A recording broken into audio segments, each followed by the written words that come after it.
Salut à tous, c'est Hugo de la chaîne NSS et aujourd'hui je voulais partager avec vous 3 petites astuces qui sont pas forcément méconnues mais qui sont pas non plus hyper populaires. Vous vous en doutez, il n'y a pas de tournage, on passe directement sur Premiere Pro.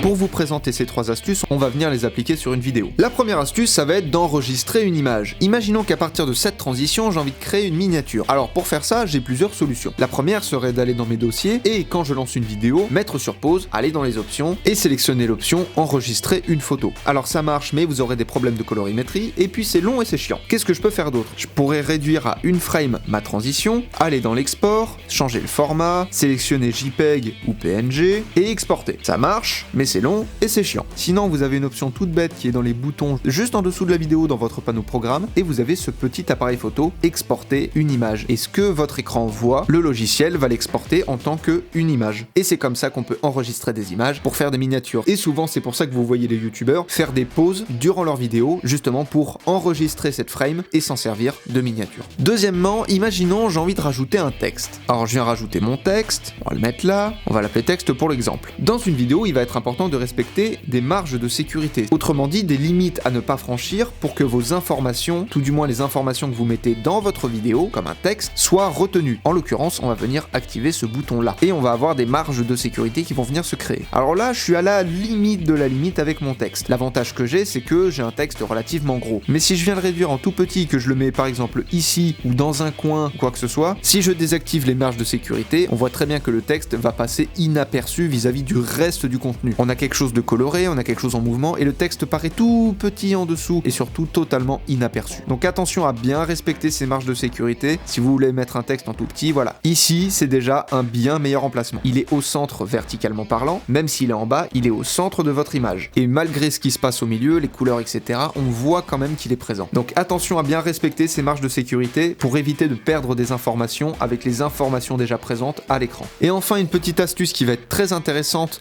par exemple si vous avez mis beaucoup d'effets dans votre timeline, que votre ordinateur n'est pas très puissant, que ça commence un peu à ralentir dans le montage, etc.